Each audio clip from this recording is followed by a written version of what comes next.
Então, gente, boa tarde, sejam bem-vindos aí à nossa aula. Na semana passada, a gente, infelizmente, não teve o nosso encontro devido à questão do feriado, mas a gente vai aqui trazer alguns pontos e provavelmente os professores Renê e a professora Marjorie também vão trazer alguns pontos relacionados à questão da avaliação e da atividade da semana passada, certo? Então, esse é o momento que vocês aí têm para poder fazer as anotações, fazerem as perguntas de vocês, caso alguma dúvida surja durante a explicação, tá? Então, hoje a gente vai estudar transformações gasosas. Aqui vai ser rápido, porque a gente já tinha feito, nós já tínhamos dado uma pincelada quando a gente começou a ver termodinâmica, né? Então, a gente viu uma parte das transformações. Então, a gente vai fazer praticamente novamente, na verdade, né? Uma revisão de novo, só que com algumas informações adicionais, certo? Então, assim, informações importantes, tá? E aí, no momento que eu for anotando, vocês podem ir perguntando caso tenha alguma dúvida. Então, a primeira coisa que a gente tem que pegar de informação é sobre a Lei Geral dos Gases, tá? E aí, é através dessa lei que surge as outras equações que nós vamos estudar até o final da aula de hoje, tá? Então, o que é que a Lei Geral dos Gases me diz? Me diz que uma pressão inicial vezes um volume inicial sobre uma temperatura inicial é igual a uma pressão final vezes um volume final sobre a temperatura final. Então, isso é o que a Lei Geral dos Gases propõe aí para a gente, tá?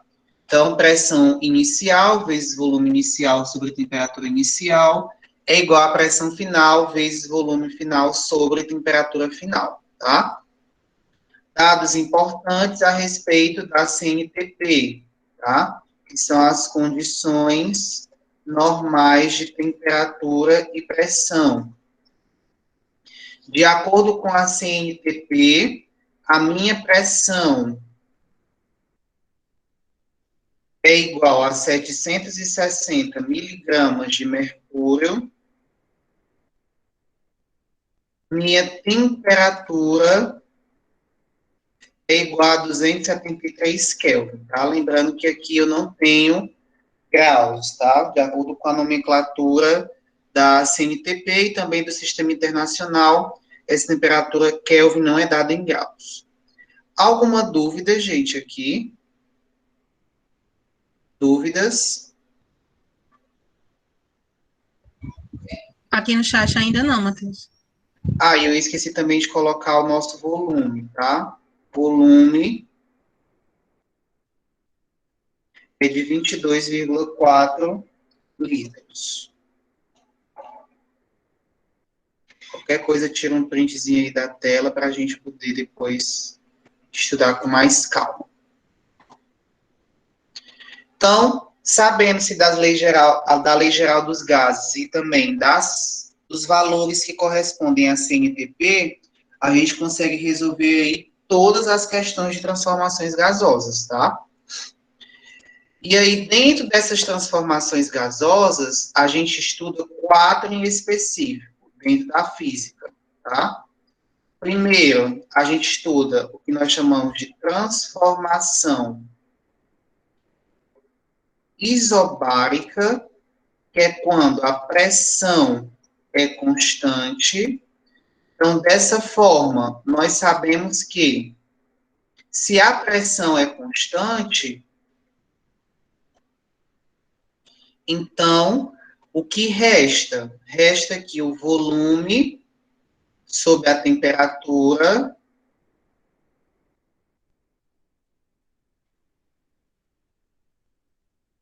vai ser igual ao volume sobre a temperatura.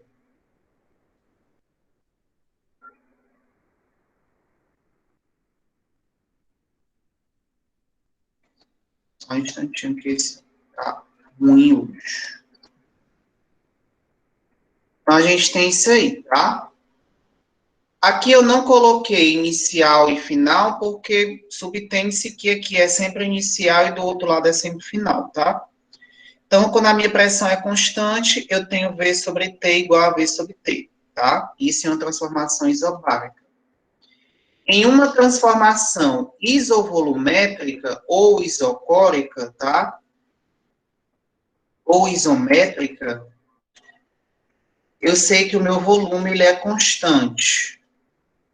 Então, utilizando a mesma fórmula de PVT igual a PVT, a diferença é que agora eu vou ter pressão sobre temperatura igual a pressão sobre temperatura, tá?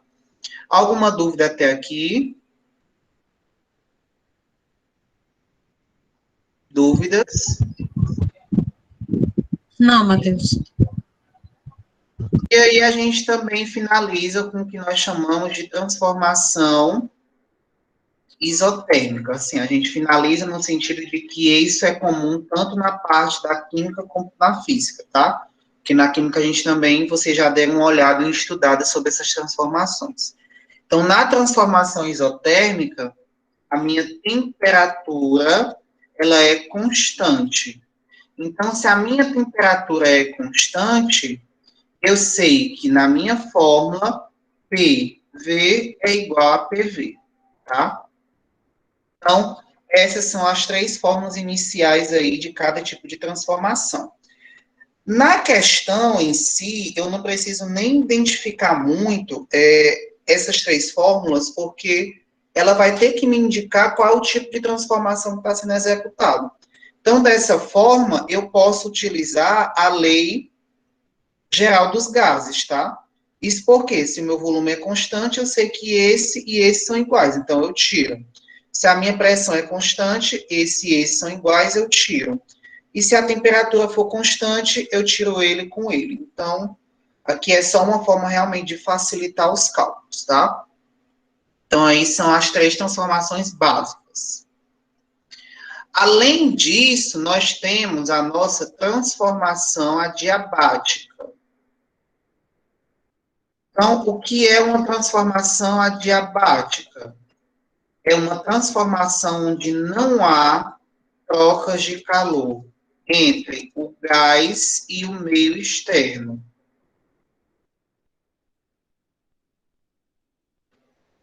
Tá? E aí essa transformação adiabática, ela pode ser trabalhada de várias formas, tá? A fórmula mais conhecida para esse tipo de transformação, e eu não estou dizendo que é a única, é a mais conhecida, é essa aqui, ó. Pega o mesmo princípio da transformação isotérmica, então eu tenho P, V elevado a gama igual a P,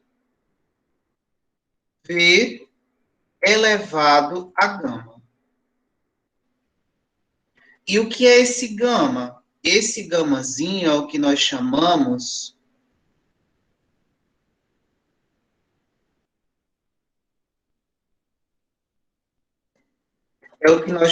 de coeficiente de expansão adiabática, tá?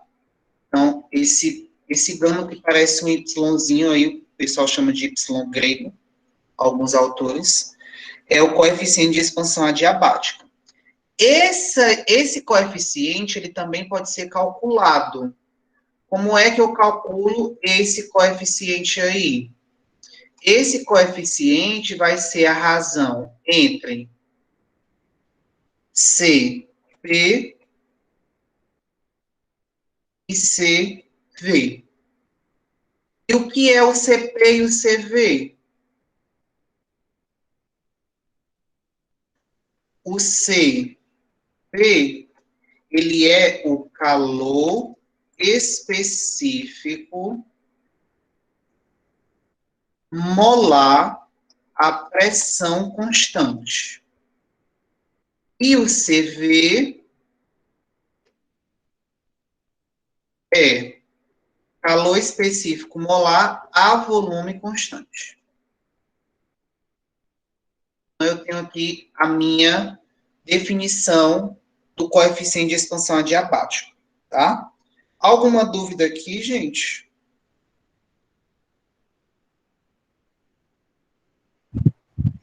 Não, Matheus. Tudo bem. Então, continuando. Depois que eu consigo encontrar esse valor do coeficiente de expansão adiabática, eu posso classificar os meus gases em dois tipos.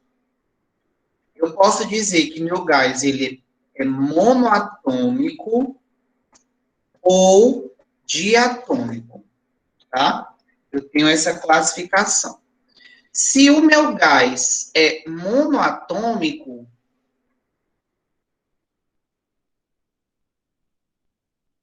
esse valor do coeficiente vale 5/3. Se ele for diatômico, esse valor passa a ser 7/5, tá? Então, aí a nível de informação. Se o gás for monoatômico, 5/3. Se ele for diatômico, 7/5. Dúvidas?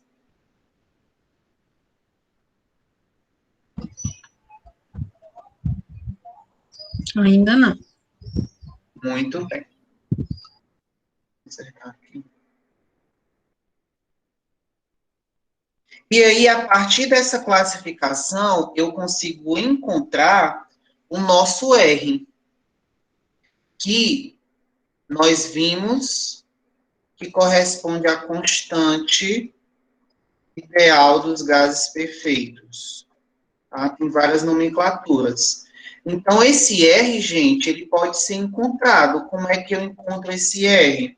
Esse R vai ser a diferença entre o coeficiente, aliás, o calor específico molar, a pressão constante, menos o calor específico molar a volume constante. E aí, dentro de algumas considerações, eu posso afirmar que esse R é o famoso 0,082, tá? Alguma dúvida aqui?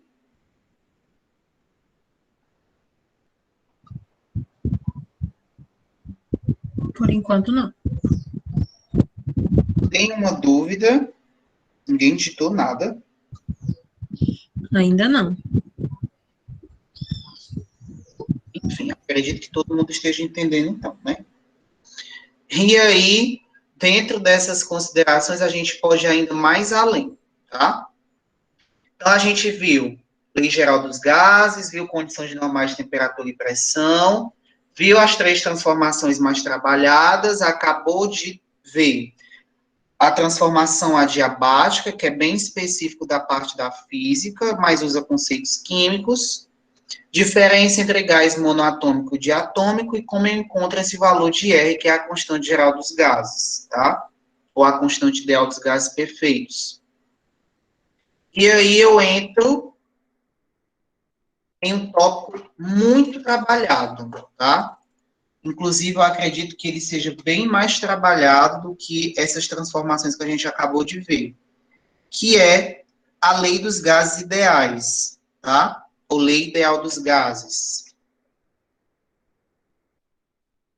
que me diz que V é igual a nRT, tá? Então, esse P continua sendo pressão, esse V continua sendo volume, o T continua sendo temperatura, o R é a constante dos gases perfeitos e o N corresponde ao número de mol, tá? E aí, dentro de determinados gases, nós podemos observar que esses gases apresentam partículas e essas partículas, dentro de determinada situação, se movimentam. Gerando esse movimento, gera automaticamente energia cinética. Então, gerando essa energia cinética com a energia térmica que existe ali dentro, eu posso ter o que nós chamamos de energia interna do gás ideal, tá? Então, energia interna do gás ideal. Como é que eu calculo essa energia interna? A minha energia interna, gente, ela vai depender, obviamente, das condições de temperatura que o gás se encontra, tá? Então, como é que eu posso representar aí através de uma fórmula? Energia interna, energia cinética, como queiram chamar, vai ser 3 meios de KB, que é uma constante, vezes a temperatura. Onde esse KB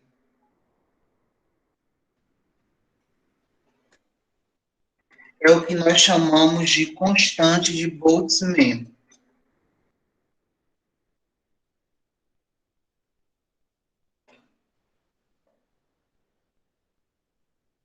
Que vale aí aproximadamente 1,38 vezes 10 elevado a menos 23 joules por Kelvin. Dúvidas aqui nessa parte?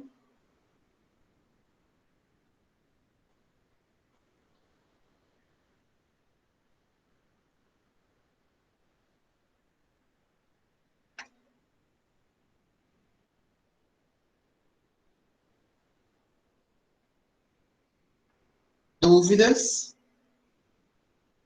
Alguma dúvida?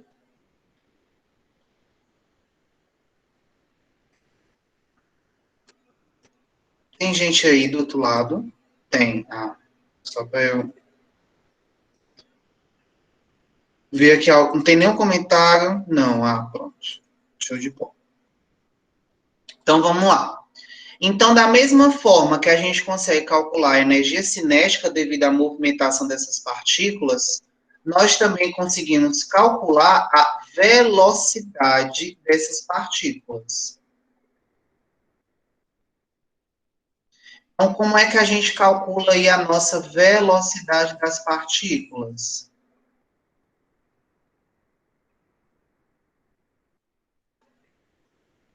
Essa velocidade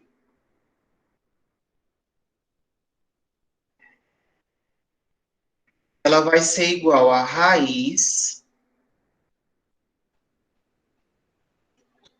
de 3RT sobre M, onde esse M é o que nós chamamos de massa molar, tá?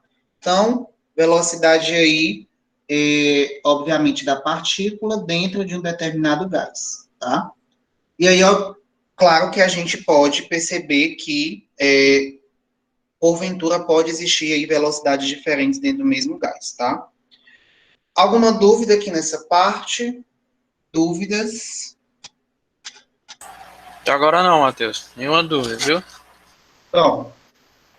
Então, vamos aqui responder bem rapidinho essas questões. Olha só. Vamos analisar aqui, ó. Diz o seguinte: transformações isotérmicas são aquelas em que a temperatura do gás é mantida constante, certo ou errado? Isotérmicas, acabamos de ver no início. A temperatura é constante quando a transformação é isotérmica, sim ou não? Coloquei aí bem rapidinho.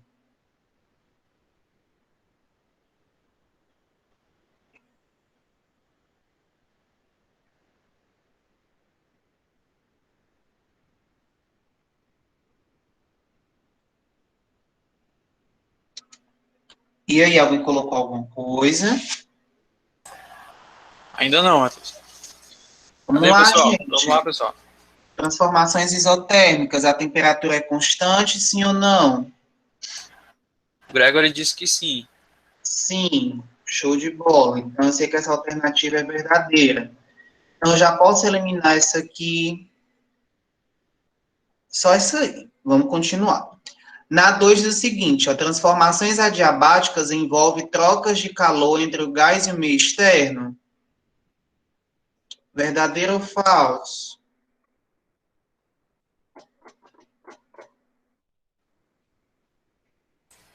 O Gregory diz que é falso. O Michael diz que é Falso. falso também. Show de bola. Não é. Transformações adiabáticas não envolvem trocas de calor, tá? Então, falsozinho. Vou até destacar aqui. Então, se a 2 não pode ser correta, então a gente já elimina essa, já elimina essa e já elimina essa. Já encontramos a resposta. A resposta é a letra D. Vou até marcar de outra cor. D. Vamos comprovar.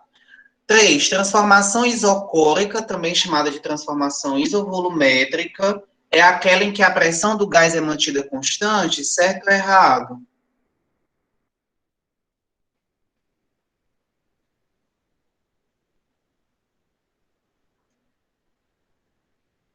E aí, transformação isovolumétrica, a pressão do gás é constante, verdadeiro ou falso? A Isabel colocou que é falso. Falso. Show de bola. Não, transformação isovolumétrica é quando o volume é constante, tá?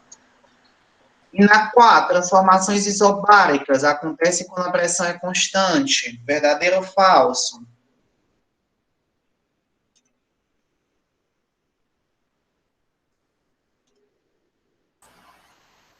Isabel diz que é verdadeiro. Gregory verdadeiro. A Verdadeiro. Lívia verdadeiro. Isso. A Arislane também participou. O Michael também. Todos Show dizendo que de é bola. verdadeiro. Obrigado, Renê. Então, tudo aí que a gente acabou de ver no início foi cobrado nessa questão, tá? Então, é uma questão de cunho realmente bem fácil, tá? Então, não tem muito segredo para resolver essa questão. Na próxima questão, diz o seguinte, ó. Foram medidos 38 litros de cloro a 127 graus e a 720 miligramas de mercúrio de pressão. Qual será o volume que esse gás ocupará se ele for reduzido às condições normais de temperatura e pressão? Então, vamos lá. Vamos agora ver quais as informações iniciais. Então, eu já tenho o volume inicial. Qual é o volume inicial que a questão me dá?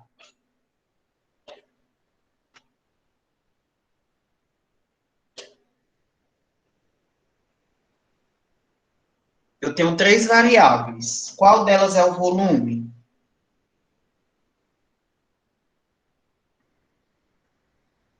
E aí? 38. 38. Show de bola. 38 litros. Aí eu também tenho a minha temperatura inicial. Qual é o valor da minha temperatura inicial? 127 graus. 127 graus Celsius. Mas nós precisamos converter para Kelvin. Por quê? Porque eu estou trabalhando com a CMTP. Então, para eu transformar de graus Celsius para Kelvin, basta eu somar 273. Então, 127 mais 273 é igual a quanto?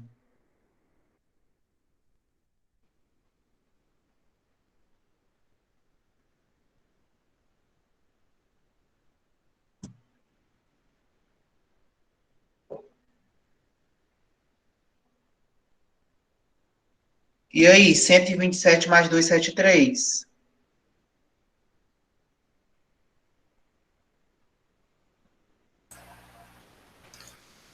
400. Todos respondem aqui no chat. Pronto. É bom que alguém abra o áudio, o microfone, para ficar. Gente, pode abrir o microfone para responder, viu? Não fique encabulado, não, que aqui nós já conhecemos vocês. E a minha pressão inicial? Qual é o valor da minha pressão inicial?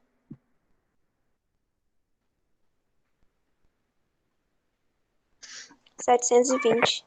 Isso. Show de bola. 720 miligramas de mercúrio. Agora ele quer saber o volume final. Então, isso aqui é o que eu quero descobrir. Mas eu tenho uma temperatura final, porque essa temperatura final é dada de acordo com a CNTP. Então, a gente viu lá no início que a minha temperatura, de acordo com a CNTP, é de 273 Kelvin. E a minha pressão, de acordo com a CNTP, é de quanto? 760 miligramas de mercúrio. Então, sabendo dessas informações, eu já consigo calcular o valor do meu volume final. Então, vamos aqui usar a formulazinha que a gente viu. Formulazinha que a gente viu, PV dividido por T é igual a PV dividido por T. Então, pressão inicial, 720 miligramas de mercúrio, vezes o valor do volume inicial, que é de 38 litros, dividido pela temperatura, que foi de 400 Kelvin. Isso aqui vai ser igual ao valor do volume final, que eu não tenho, então eu estou procurando esse volume final, multiplicado pelo valor da pressão final, que é 760 miligramas de mercúrio, dividido por 273 Kelvin. Essas unidades que estão de um lado e de outro na mesma posição, eu posso cancelar. Então, eu vou ter 720 vezes 38 sobre 400. Só vou botar o litro aqui de novo. 720 vezes 38 litros sobre 400 vai ser igual a VF vezes 760 dividido por 273. E aí você pode fazer vários cálculos possíveis, tá? Várias formas possíveis podem ser aplicadas. Vamos trabalhar com essa aqui, ó. 720 vezes 38 dividido por 400 dá 68,4. Então, aplicando a mesma regrazinha aqui, ó. Vamos repetir o VF. Mas quanto é 760 dividido por 273? Daí aproximadamente 2,79, tá? E aí eu vou fazer a nossa divisão. Então, eu sei que VF vai ser igual a razão entre 68,4 dividido por 2,79. E aí, se você usar o processo de divisão para encontrar essa resposta, você encontra aí um valor aproximado de 24,5 litros, que corresponde aí à nossa letra B, tá? Alguma dúvida nessa questão? Não. Show de bola. Essa questão é uma questão extra, vou deixar para vocês fazerem depois, vou colocar no grupo, vou colocar uma pontuação extra. Então, gente, a nossa aula de física encerra agora, já que vocês não têm dúvidas. E aí, qualquer coisa, vocês podem perguntar no privado que a gente vai se ajudando, certo? Show de bola, show de bola. Vou passar aí para o professor Renê para a parte de química. Pronto, pessoal, boa tarde. Então, a gente vinha estudando, né, durante o segundo período sobre as funções inorgânicas e o cálculo estequiométrico, né? Semana passada nós tivemos aula, né, como o professor Matheus já falou, né, sobre a questão do feriado, mas eu mandei para a Marjorie, né, acho que ela encaminhou para vocês, um videozinho falando sobre a aula, né? Tá certo? Depois vocês entrem no link do vídeo que eu gravei para vocês falando sobre a aula da semana passada. E aí, na revisão de hoje, como o professor Matheus também já iniciou, né, a gente vai falar na nossa revisão bem em cima do que está a avaliação de vocês, né? A avaliação não está complicada, quem vem acompanhando todas as aulas, vem acompanhando todas as atividades, é tudo que a gente está estudando, né? Tá certo? É tudo que a gente está estudando E o primeiro assunto que a gente estudou foram as funções inorgânicas. Eu montei esse mapa mental para vocês, trouxe aqui esse mapa mental para vocês, né? E aí, nesse mapa mental, a gente vê aí as principais características de cada uma das funções inorgânicas que a gente estudou. A gente estudou as funções ácidos, bases, óxidos e sais, né? Cada uma delas com as suas propriedades.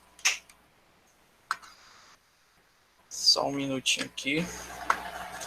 Pronto, vamos começar a falar sobre a função ácido, né? A função ácido tinha como característica ela sofrer ionização e liberar o H+, certo? Que em água, né, em meio aquoso, né, esse cátion forma o íon hidrônio, H3O+. O H+ interage com a água, formando H3O+. Os hidrácidos são os ácidos sem oxigênio e os oxiácidos são os ácidos com oxigênio. Para dar nome aos ácidos, né, a gente viu lá que a gente olhava a tabelinha, né, dos cátions que ele era formado, né? E aí, se o cátion formasse que formasse o ácido terminasse em ato, geralmente eles terminam em ato, em eto ou em ito, certo?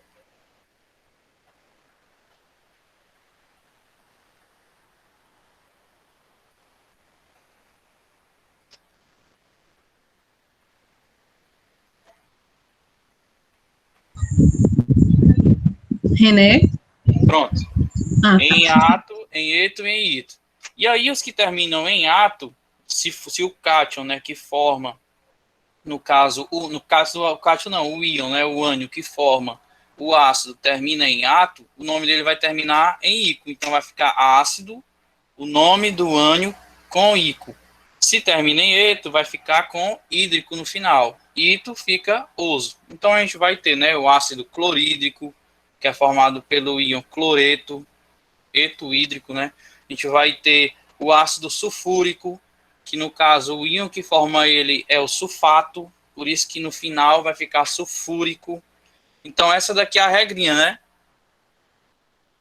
O número de hidrogênios ionizáveis podem classificar os ácidos em monoácidos, diácidos, triácidos e tetraácidos. Se tiver um H+, né, liberado, né? Se tiver um H+, ionizável, ele é um monoácido. Se tiver 2, é um diácido. Se tiver 3, triácido e por aí vai, né?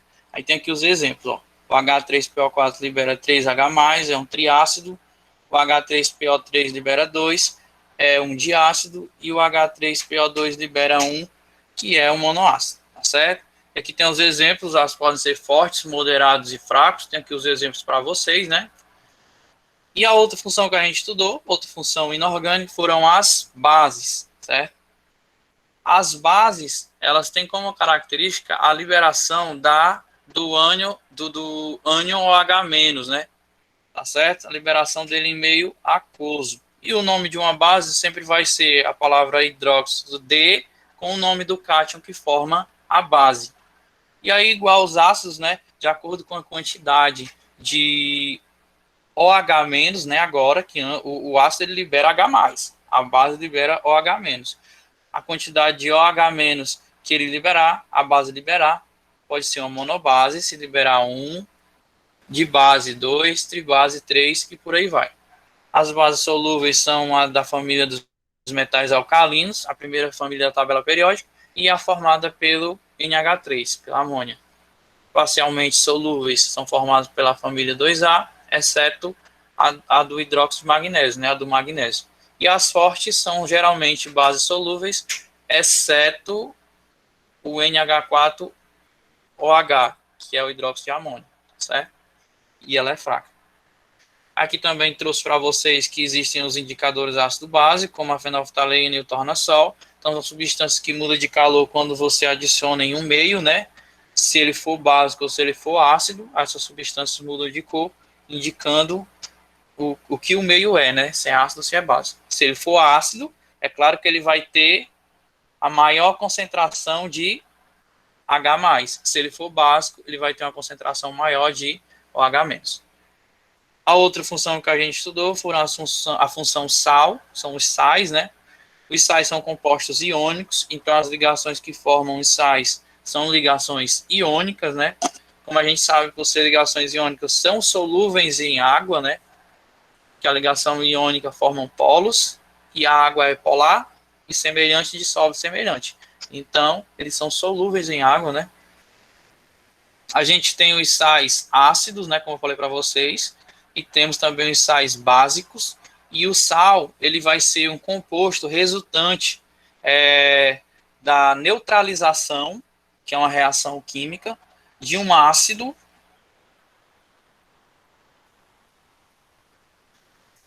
mais uma base. Ácido mais base, a gente forma um sal, tá certo? Essa neutralização forma um sal. E aí, parecido com os ácidos, né? Só que um pouquinho diferente, o contrário agora, né? O ácido que termina com o hídrico, o sal que vai formar ele termina com eto. É essa tabelinha aqui, o contrário, né? Porque aqui é dizendo qual é o ânion e dizendo como é que vai ser o nome do ácido. Aqui é de acordo com o ácido, como é que vai ser o nome do sal, né? E a gente sabe que basta olhar a tabelinha lá dos ânions e dos cátions que a gente desenrola, né? Tá bom? Você nem se basear muito por essa tabela. E como é que eu vou saber se um sal é ácido ou básico, né? De acordo com a força. Se for um ácido forte e uma base forte, o sal é neutro. Se for um ácido forte e uma base fraca, o sal é ácido. Se for um ácido fraco e uma base forte, o sal é básico, né? E se forem dois fracos, né? Às vezes pode nem reagir, mas se forem dois fracos vai ser neutro também. Os óxidos. Os óxidos são compostos binários, ou seja, tem dois elementos e o segundo elemento é o oxigênio, né? Como, por exemplo, ó, o CO. Ele tem dois elementos, o carbono e o oxigênio é o segundo, é o mais eletronegativo, tá bom? Então, os óxidos são esses compostos aqui, tá bom? Tranquilo. O nome do óxido, você vai olhar a quantidade de oxigênio que tem. Se tiver um é mono, se tiver dois é di, se tiver três é tri. Coloca óxido D, e aí você vai colocar a quantidade de átomos do elemento que tem lá. Se tiver um, não precisa colocar. Se tiver dois, coloca di. Se tiver três, coloca tri.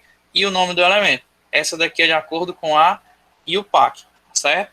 Lembrando que aqueles que têm forma de número de oxidação variável, né? Como é o caso do ferro, a gente tem o ferro de número de oxidação mais 2 e o ferro de número de oxidação mais 3.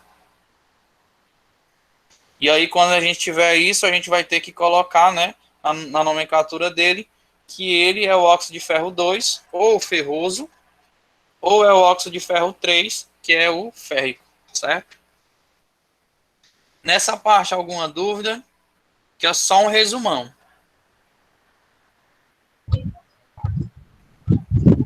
No chat ainda não.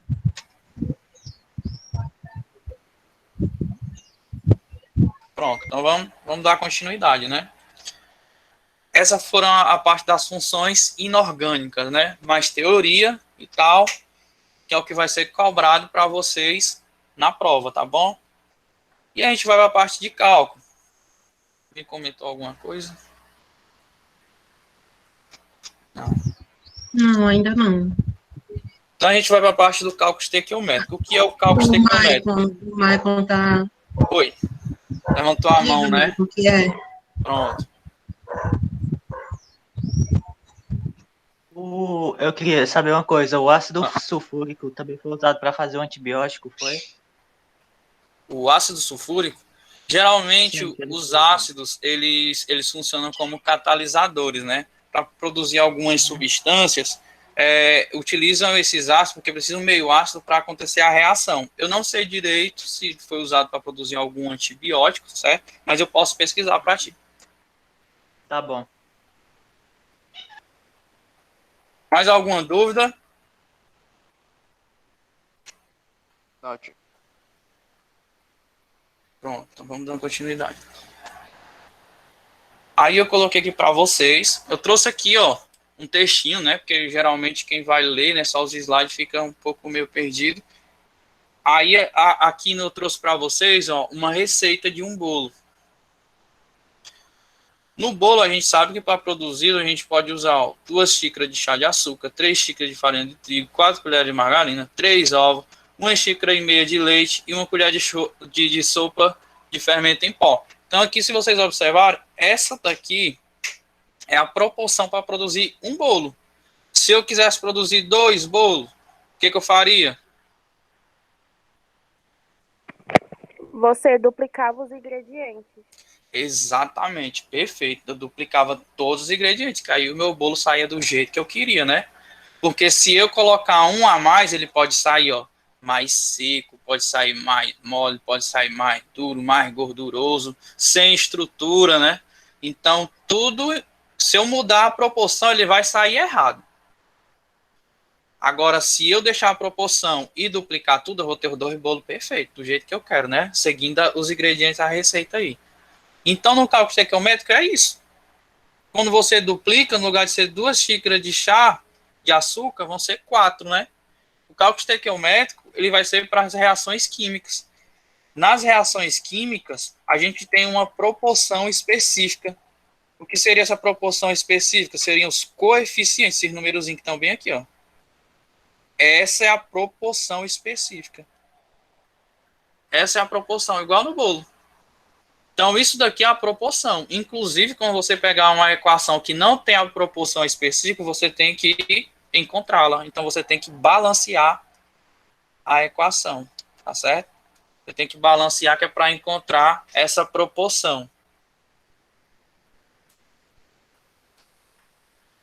E aí, baseando-se nessa proporção, a gente sabe qual é a quantidade de cada um dos, digamos assim, né, dos ingredientes da nossa equação. Aqui na nossa equação, eu tenho aqui o exemplo da queima, né, do etanol, que é o álcool etílico, né?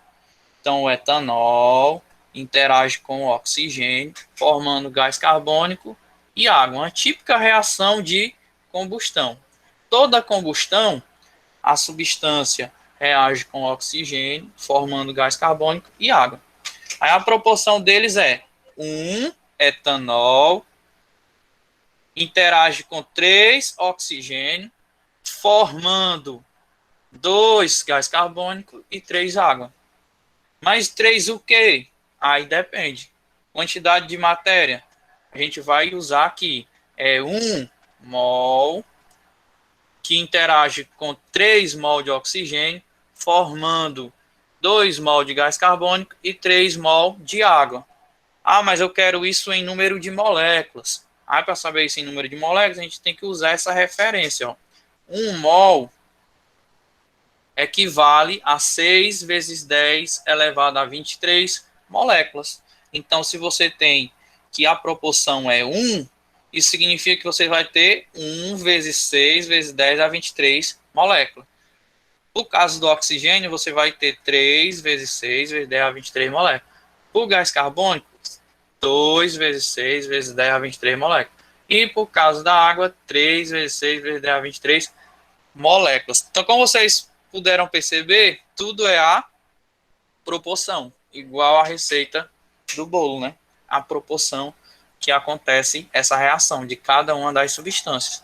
Ah, mas eu quero em massa. Em massa, aí a gente tem que encontrar a massa molecular de cada uma das moléculas, né? Do etanol é 46, aí pega 1, multiplica por 46. Do oxigênio é 32, pega o 3, multiplica por 32. Do gás carbônico é 44, pega o 2, multiplica por 44.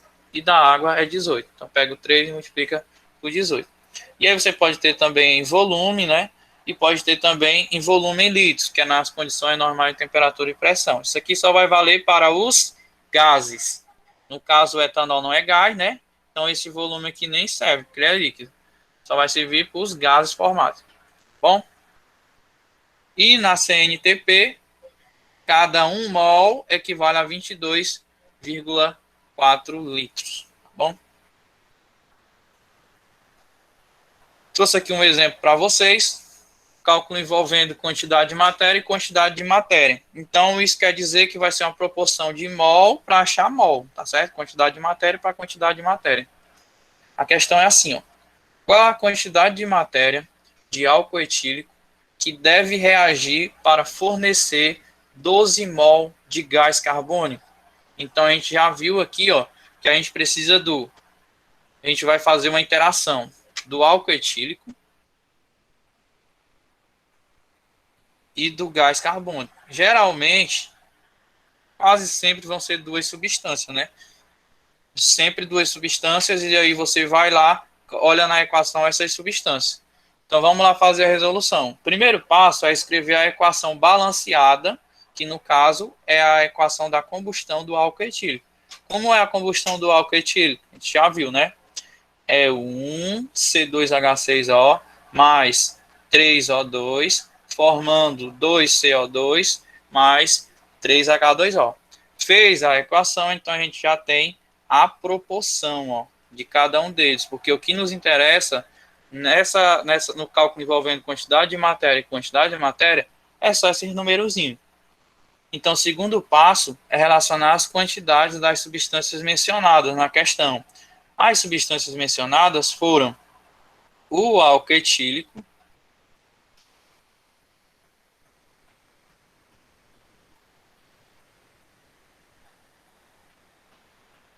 acho que eu acabei confundindo aqui. Foi. Enfim, é a mesma coisa, deixa eu só dar uma ajustada aqui.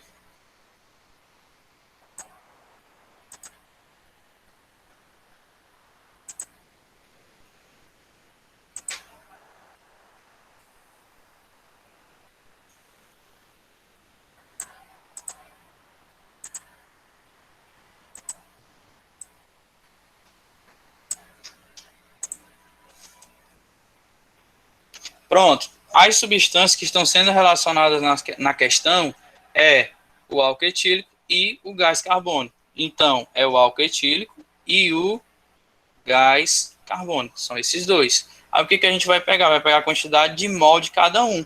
O álcool etílico é 1. 1 mol é a proporção dele. O gás carbônico é 2. Pronto. Já pegamos. No terceiro passo, a gente vai usar a regra de 3 para encontrar o valor que é solicitado. Como foi falado aqui na questão, ele quer saber a quantidade de álcool etílico para produzir 12 mol de gás carbônico. Então, a gente vai fazer essa proporção. A gente precisa descobrir qual é a quantidade de álcool para produzir 12 mol de gás carbônico. Então, a gente já tem a proporção, que o álcool é 1 mol e o gás carbônico é 2 mol, são 2 mol.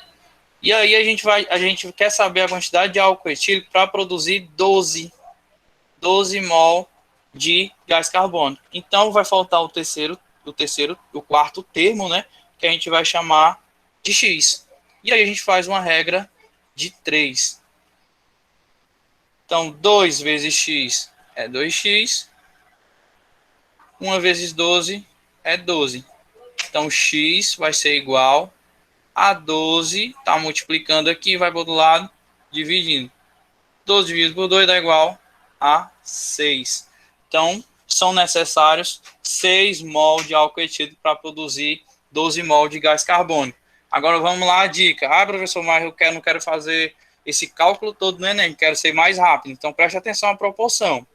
Se 1 mol, a proporção é 1 mol para 2, isso significa que a quantidade de álcool etílico é a metade da quantidade de gás carbônico. Então, se eram 12 mol, então a metade é 6. Então, já de cabeça, a gente já faz isso daqui sem precisar fazer todo esse cálculo, tá bom? Dica para vocês. Alguma dúvida? Tô falando rápido. Aqui no chat ainda não tem, não.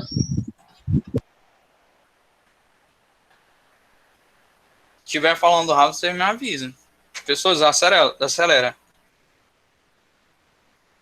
E aí agora a gente vai para outro cálculo que também vai ter na prova. Vai ter um envolvendo quantidade de matéria, igual que eu acabei de fazer com vocês. Um envolvendo massa e outra questão envolvendo as funções inorgânicas. A pergunta é: qual a massa de CO2 formada na queima completa de 161 gramas de C2H6O? Então a gente viu aqui, ó, que é a mesma reação, né? É a queima do álcool etílico, que é o C2H6O. Primeiro passo, né? Como eu falei para vocês, é escrever a equação balanceada, tá aqui. Isso aqui que nos interessa. Nesse caso, a gente vai ter que calcular a massa dos dois envolvidos, que vai ser o segundo passo, relacionar as quantidades, né? Quem são os dois envolvidos? É o C2H6O e o CO2. O C2H6O, o álcool etílico, ele tem 2 carbonos, e a massa de cada carbono, a gente olha lá na tabela periódica, é 12, que no total vai dar 24. O hidrogênio a gente tem 6, e a massa do hidrogênio é 1, que no total vai dar 6. O oxigênio aqui não está sendo representado, mas a gente entende que só tem 1, né? Quando está desse jeito, a gente entende que só tem 1. E a massa do oxigênio, tá lá na tabela periódica, é 16. Somando tudo, vai dar igual a 46 gramas. É essa a quantidade, a massa molecular do álcool etílico. Então, é isso que vocês têm que fazer quando envolve massa e massa. Geralmente, no Enem, as questões quase todas envolvem isso, massa e massa, por ser um pouquinho mais complicada, né? E aí, você encontrou a massa, coloca aqui, ó. Qual é a proporção? É 1. Então, você coloca que é 1 vezes o 46. Porque essa massa é a massa de 1 mol, tá certo? Por isso que a gente bota grama por mol.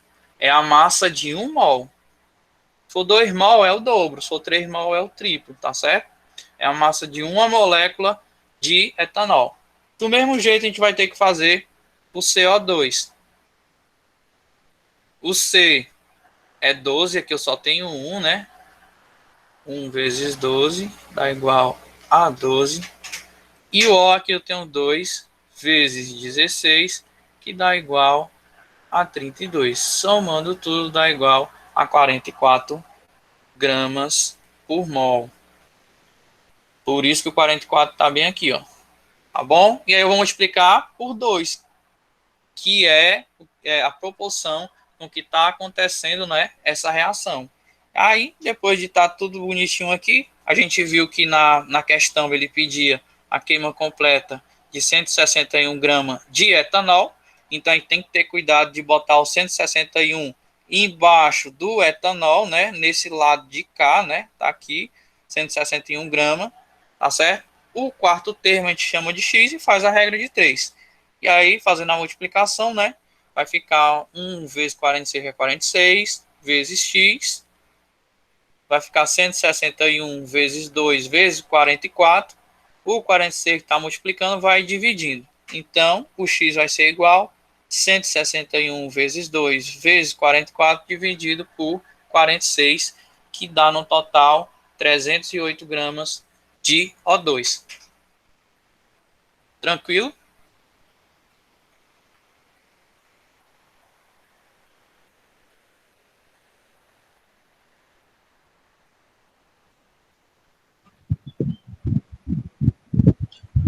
Nenhuma dúvida aqui no chat, Ney. Pronto, então são esses 3 assuntos que a gente vai ter na avaliação de química, né? Funções inorgânicas, cálculo estequiométrico envolvendo quantidade de matéria e quantidade de matéria, que é mol e mol, e envolvendo a massa. Vocês vão seguir essas regrinhas aqui, tá bom? Trouxe aqui algumas questões, 3 questõezinhas. Vamos fazer aqui a leitura rapidinho. O etanol, o álcool etílico, ele pode ser obtido da fermentação de vários vegetais ricos em açúcar, amido ou celulose, como a cana-de-açúcar, o milho, a beterraba, o sorgo, o trigo, o arroz, a mandioca e a celulose, extraídos da matéria vegetal, conforme a equação representada abaixo. Com base nesses dados, identifique a alternativa que apresenta a quantidade de etanol que pode ser produzida pela decomposição de 20 mol de açúcar. 20 mol de açúcar, né? Então a gente vai olhar, a gente precisa saber a quantidade de etanol, o açúcar e o etanol, são esses dois que estão interagindo. Então a proporção é, o açúcar está aqui, é 1, se vocês observarem já está balanceado, né? E o etanol está aqui, é 2. Então quando for 1 mol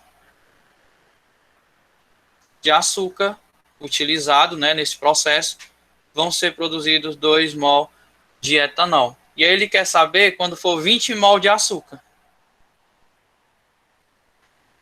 Aí nesse caso a gente não precisa nem fazer aqueles cálculos de regra de 3, a gente já faz a regra de 3 de cara, né?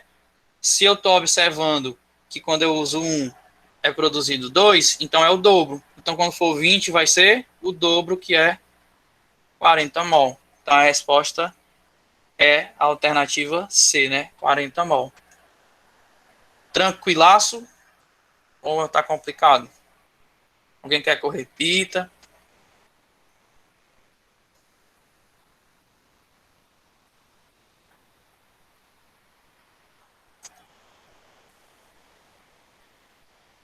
Nada no chat, Maja? Deixa eu olhar aqui. Se eu vai mandar... Vou, viu? Vou mandar para a Maja, mas vai juntar tudo. Pronto, Marcos. Tudo ok, né? Pronto, vou repetir. Vamos lá. A equação, a questão, né, tá falando da equação da produção do etanol através do açúcar. E aí a primeira coisa que a gente vai olhar é quem são as substâncias envolvidas.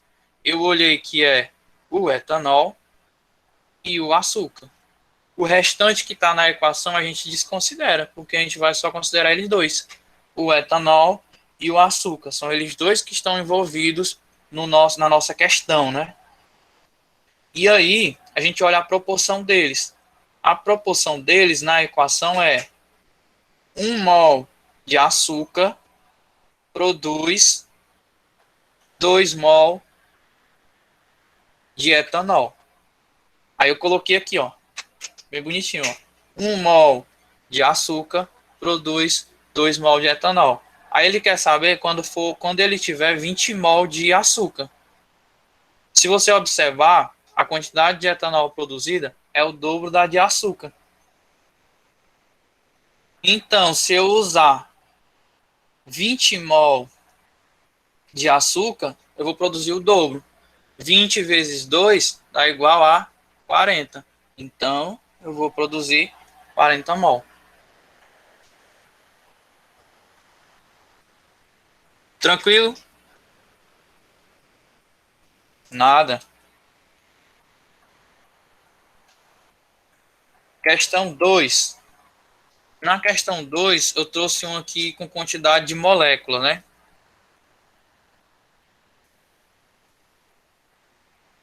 Acho que essa aqui eu vou... Como é que estamos o tempo aí, Marjorie?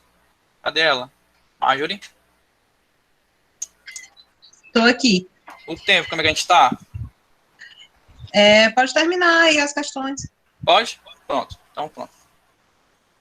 O acetileno, ele é um gás incolor de odor agradável que queima a temperaturas elevadas. E por isso ele é usado em maçaricos oxacetilênicos capazes de cortar a chapa de aço. Ele também é usado na fabricação de borracha e fibras têxteis sintéticas. A sua composição, a sua combustão ocorre conforme a equação não balanceada. Olha aí, a seguir.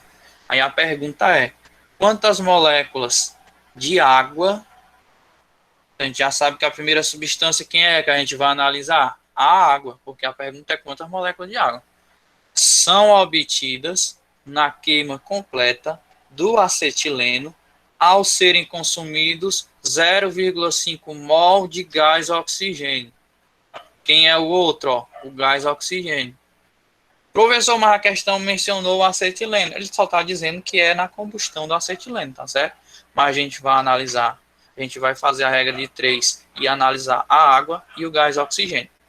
Então, como ele falou, não está balanceada. Se não está balanceada, a gente tem que balancear. Como vocês podem observar, não tem um númerozinho, a proporção. E agora, professor, o que eu faço da minha vida para saber a proporção? Não é nada do outro mundo, né?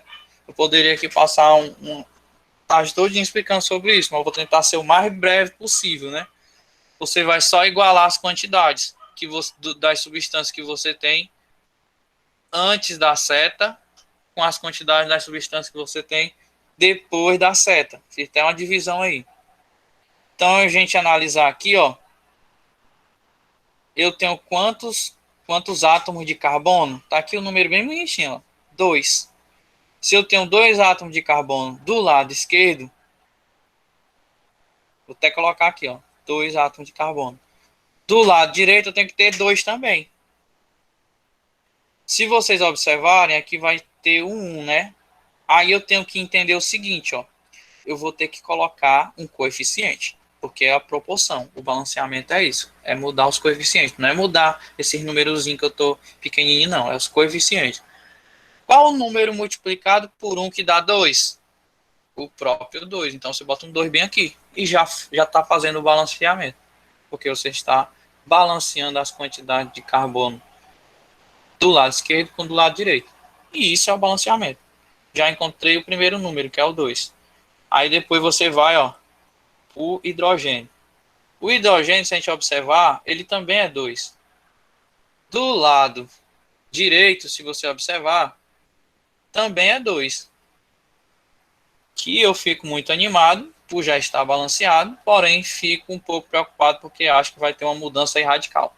Vamos continuando. Do lado esquerdo, se vocês observar o oxigênio, tá bem aí, ó, é 2.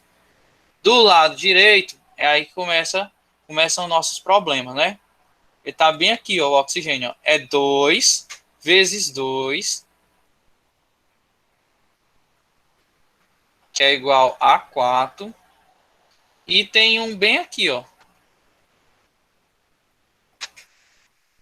dá 5. Olha aí que lindeza. Do lado direito tem 5, do lado esquerdo tem 2. O que eu faço para transformar isso daqui em 5? Qual o número multiplicado por 2 que dá 5? 2,5, né? Então é só colocar o 2,5. Porém, quando a gente vai fazer isso, a gente tem que colocar em forma de fração. 2,5 é a mesma coisa que 5 sobre 2. Certo? E aí, multiplicando aqui, dá igual a 5. Pronto. Olha que lindeza. Já ficou tudo balanceado. Vou até agora aqui fazer com vocês uma limpa aqui, ó. A gente já viu aí que ficou balanceado. E vamos botar... Espera aí. Vamos botar esses coeficientes, né? Aqui era 5 sobre 2. Aqui era 1. Aqui ficou 2. E aqui ficou 1. Foi isso? Pronto. Agora o que a gente vai ter que fazer? Quando a gente for fazer os cálculos, a gente for usar esse 5 sobre 2, ele vai atrapalhar tudo. Tá certo? Vai atrapalhar tudo. Era tanta dor de cabeça para fazer esses cálculos. Então a gente multiplica todo mundo por 2, que é esse valorzinho que está aqui embaixo. Ó. Tá certo? Para tirar ele, para tirar esse 5 sobre 2. Então eu multiplico todo mundo por 2 e aí vai ficar assim, ó. 1 vezes 2, 2. 5 sobre 2 vezes 2, 5. 2 vezes 2, 4. E 1 vezes 2, 2. Pronto. Agora sim eu vou utilizar essa proporção. Então o balanceamento ele é isso. É porque eu trouxe um para vocês bem difícil, né? Que a maioria das pessoas acha bem complicado trabalhar com número quebrado, né? Então o balanceamento é isso. Igualei as quantidades do lado esquerdo com o lado direito. E a nossa proporção, vou botar outra cor, senão não vai destacar nada. A nossa proporção é 2, 5, 4 e 2. Só que nós vamos usar quais são as duas substâncias? A água e o gás oxigênio. Então nós vamos levar em consideração a água e o gás oxigênio. Então a gente tem que a proporção entre eles é 5 mol para 2 mol. A água e o gás oxigênio, tá certo? Essa é a nossa proporção. E ele quer saber quando forem quantos mols? 0,5 mol de gás oxigênio. Então, eu vou colocar o 0,5. Agora, eu vou perguntar para vocês. Na esquerda, aqui, ou na direita, embaixo do 2?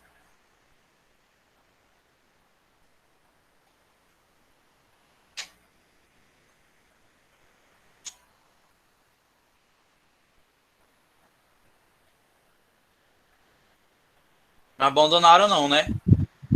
Maicon aqui tá dizendo que é na esquerda. Exatamente, Mike, porque é do gás oxigênio. Então, tem que botar embaixo do gás oxigênio. E o outro a gente chama de X. Vamos fazer aqui, vamos fazer aqui. 5 vezes X é 5x. 0,5 vezes 2 dá quanto? Quem sabe?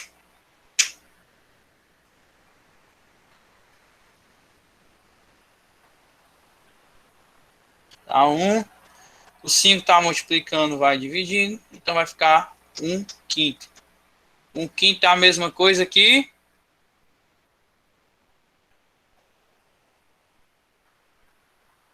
Um meio. Não, o meio não. O meio é 0,5. 1/5 é 0,2. É tipo assim, você pegar o 1 e dividir em 5 partes. Aí fica 0,2, 0,2, 0,2, 0,2, 0,2. Que dá 1. Entendeu? Minha matemática assim é bem arcaica, né? Eu divido na cabeça assim. Então dá 0,2 mol. Só que ele quer a quantidade de moléculas. Então eu sei que cada mol tem 6 vezes 10 elevado a 23 moléculas. Então 0,2 mol é só pegar o 0,2 e multiplicar pelo 6 vezes 10 elevado a 23. Que aí eu nem olho isso aqui, ó, por enquanto, nem quero nem saber. 0,2 vezes 6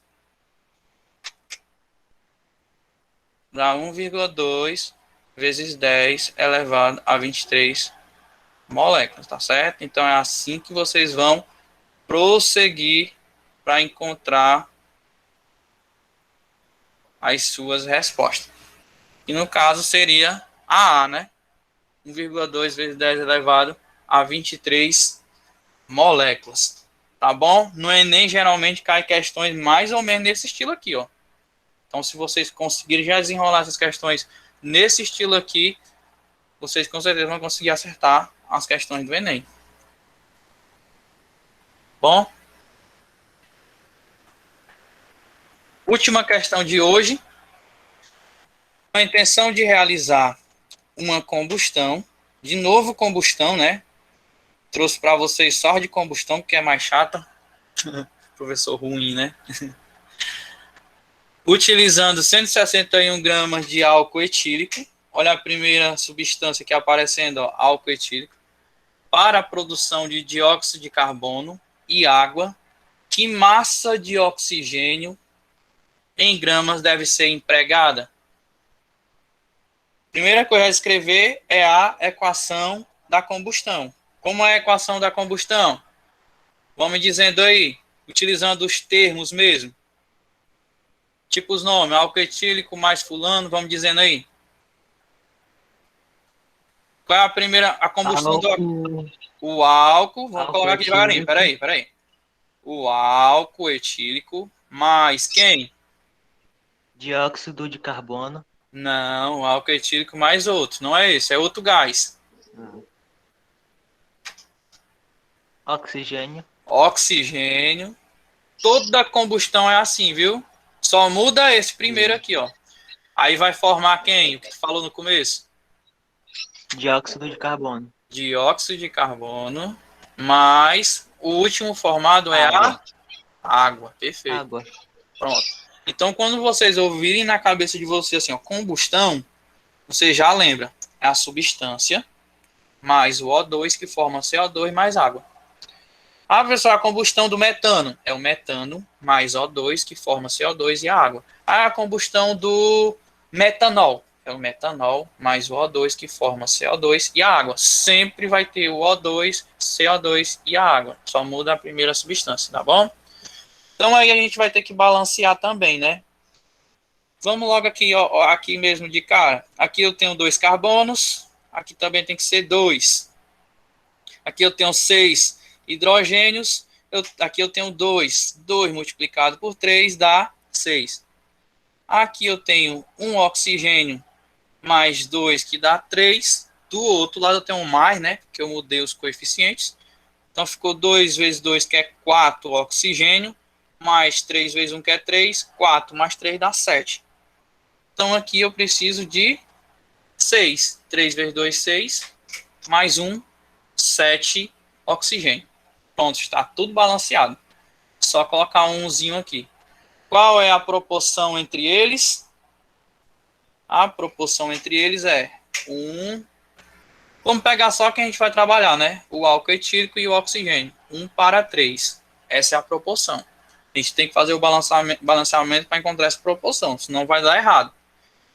E aí, a gente vai precisar, né, também encontrar as massas moleculares de cada um deles. Eu acho que a gente até já fez, né? O C2H6O vai ser 2 vezes 14, ou 12, desculpa.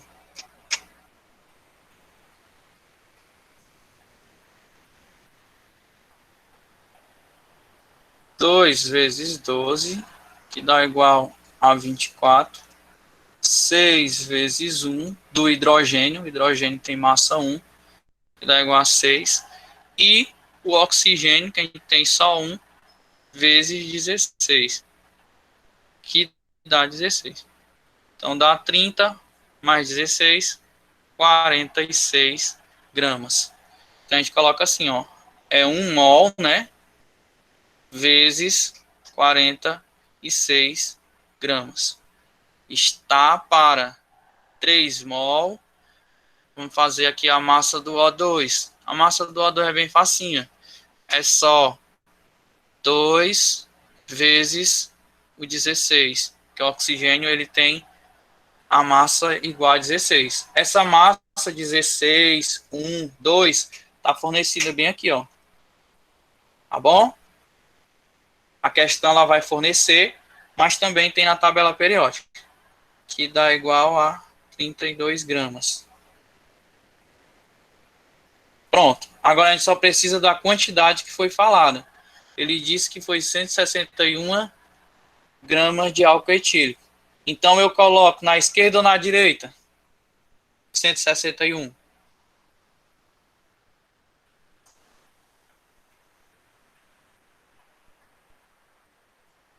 Na esquerda, né? Aqui, ó. E aqui eu chamo de X. Aí vai ficar assim, ó. Olha que lindeza. Vamos fazer mais rápido. Eu sei que o número que vai multiplicar pelo X vai sempre dividindo. Então vai ser X é igual ao número que está multiplicando ele. Ou linha reta, viu? Respeita a minha linha.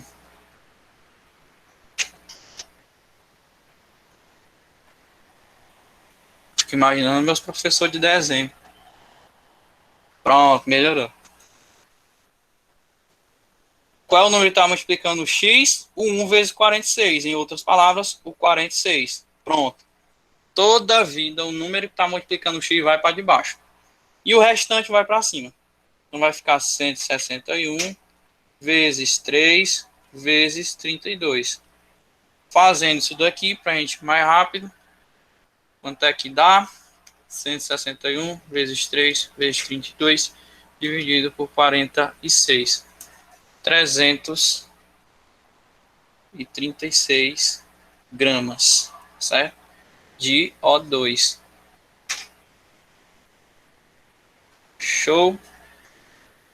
Alguma dúvida?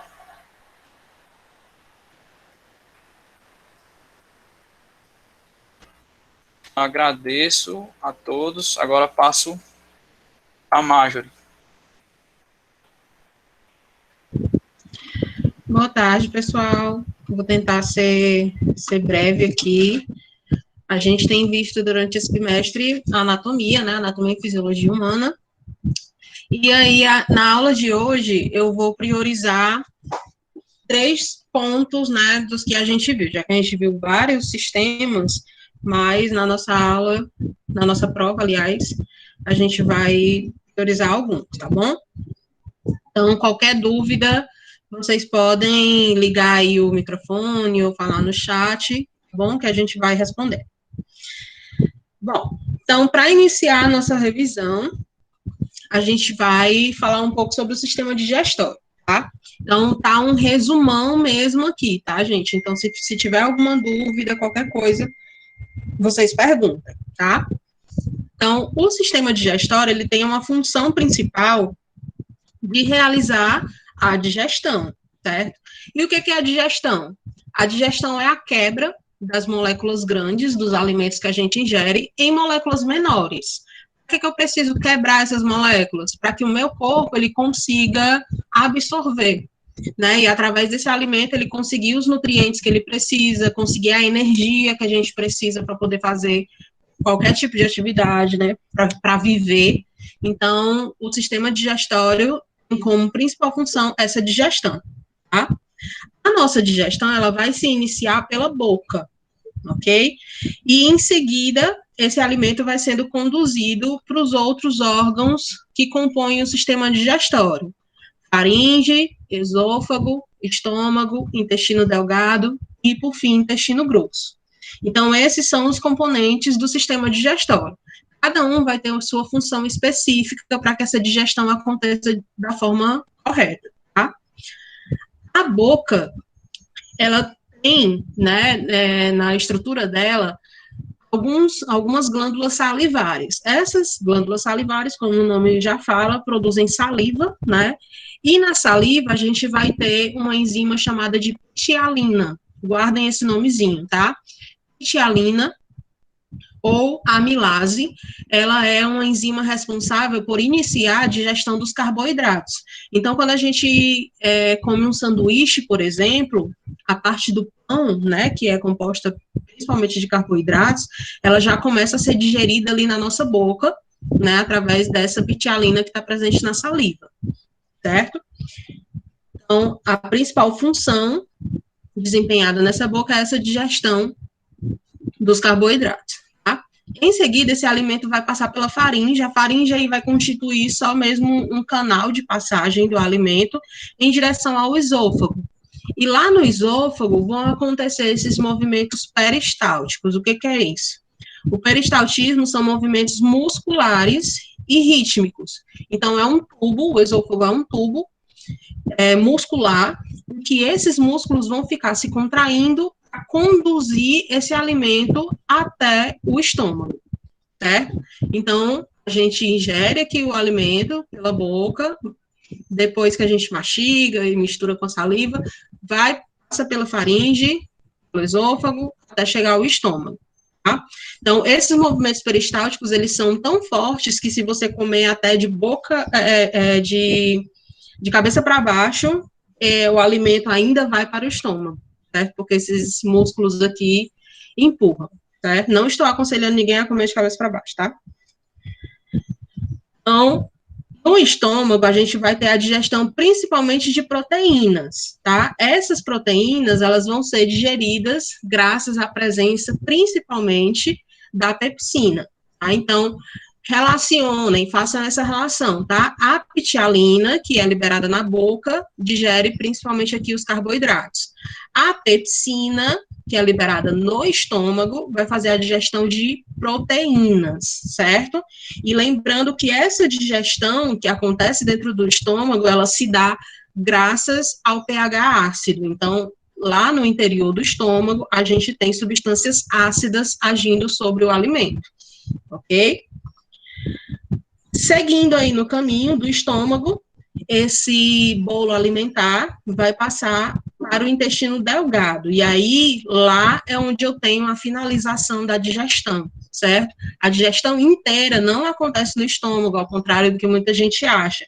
No intestino é que ocorre grande parte dessa digestão, no iniciozinho do intestino, tá?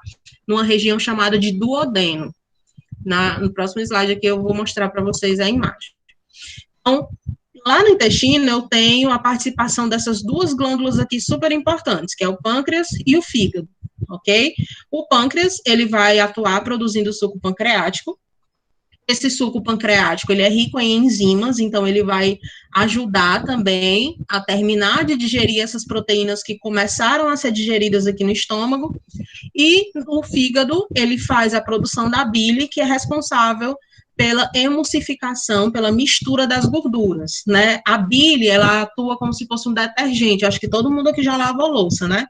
Quando você pega alguma coisa gordurosa, você coloca ali o detergente, ele mistura, ele faz com que essa gordura se misture com a água. Então, é isso que a bile faz, tá? Ela vai ajudar a degradar essas gorduras, ok?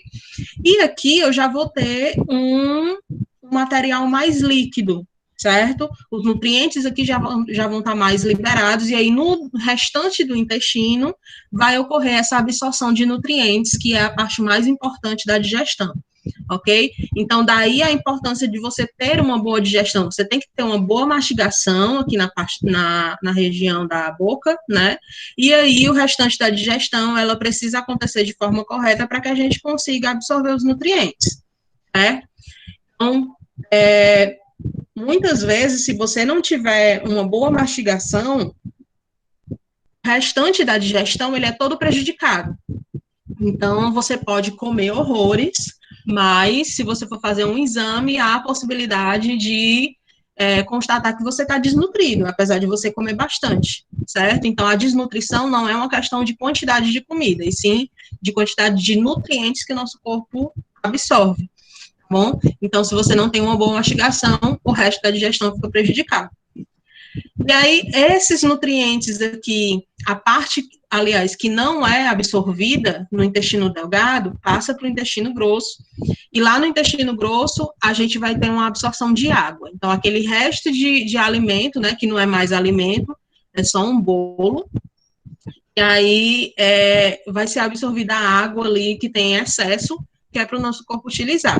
E no finalzinho do intestino grosso, a gente vai ter o reto, que tem a função de armazenar e eliminar as fezes, que vão carregar tudo que o nosso corpo não conseguiu aproveitar ou não quis aproveitar, né, o que não precisava, tá bom?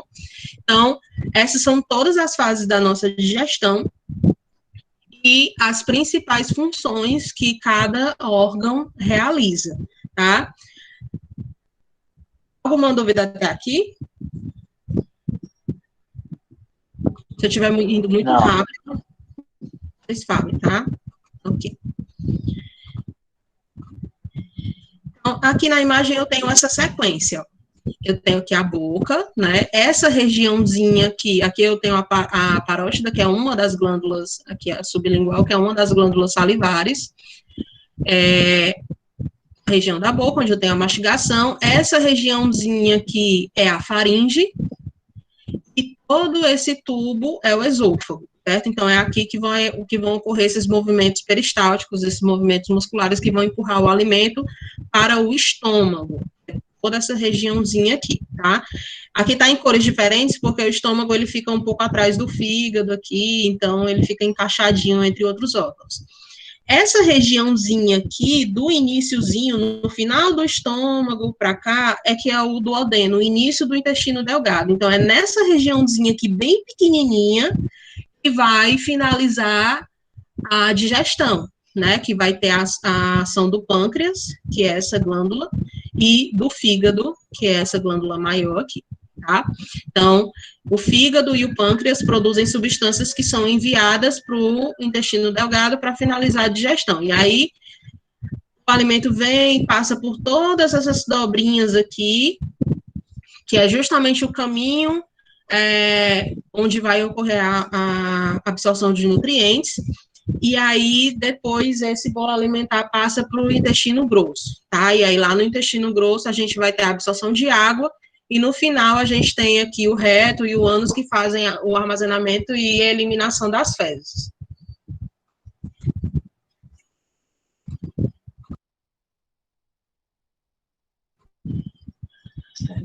Bom, então, se não tiver nenhuma dúvida aí no sistema digestório, a gente pode passar para o sistema endócrino, ok?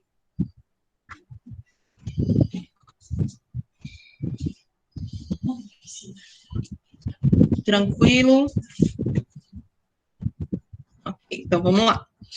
Bom, eu não estou seguindo a ordem direitinho, como eu falei para vocês, eu priorizei alguns pontos aqui para nossa revisão, de acordo com o que vai ser cobrado na avaliação, tá? Então, a gente já vai pular aqui do digestório para o endócrino. O endócrino, ele tem uma função de regular as outras funções do nosso corpo, certo? Então, ele é um dos sistemas de controle do nosso organismo. Junto com o sistema nervoso, o endócrino, ele faz esse controle das nossas funções, tá? Só que o endócrino exerce esse controle através de substâncias conhecidas como hormônios. E o sistema nervoso, ele faz o controle através de neurotransmissores. Então, essa é a diferença básica entre esses dois sistemas, tá? Eles exercem a mesma função, porém, atuam de forma diferente. E aí, nós vamos ter algumas glândulas principais, né? Eu separei aqui em 2 grupos, tá? Tem essas 3 primeiras, e depois a gente vai ver mais 3. Então, a hipófise, a glândula pineal e a tireoide. Essas 2 glândulas aqui, hipófise e glândula pineal, elas ficam na cabeça, né? Elas ficam bem no interior, assim, no meio do nosso cérebro. E a tireoide, ela fica na região do nosso pescoço, tá? Bem na base aqui do pescoço. Então, a hipófise, ela tem esses principais hormônios aí que ela produz. O GH, a prolactina, o FSH, o LH, a ocitocina e o ADH. O que é que eu vou querer de vocês aqui? Vocês vão precisar associar as funções desses hormônios principais, tá bom? Então, a hipófise, como ela é uma glândula que é considerada a glândula mestra, é como se ela controlasse, é como se fosse, não, ela controla grande parte das outras glândulas do nosso corpo, certo? Então, ela, digamos que é a principal. Então, ela vai produzir uma certa quantidade de hormônios. As outras, elas produzem um ou outro, né? Mas como essa tem várias funções, então ela vai produzir vários hormônios. Então, aqui tem alguns dos que ela produz, tá? O GH é o nosso hormônio do crescimento, ok? Então, ele é produzido lá na hipófise, né? E esse hormônio do crescimento, ele atua principalmente na nossa época da adolescência, né? Que é quando você tem aquele estirão, né? Principalmente nessa época que vocês estão vivendo agora, do 1º ao 3º ano, vocês dão uma crescida legal, perdem vários calçados, porque não cabe mais no pé, né? Então, é uma época em que o GH, ele atua bastante, tá? Que é o hormônio do crescimento. A prolactina é um hormônio associado à amamentação. Então, no período de amamentação da mulher, esse hormônio ele se encontra bem alta, porque ele estimula o corpo feminino a produzir o leite, tá? O FSH e o LH são hormônios chamados gonadotróficos. Ave Maria, que nome difícil é esse? Esses 2 hormônios aqui, eles vão controlar as gônadas, são as glândulas sexuais, certo? Então, as glândulas sexuais, elas vão exercer determinada função, mas elas são estimuladas por esses 2 hormônios aqui, tá bom?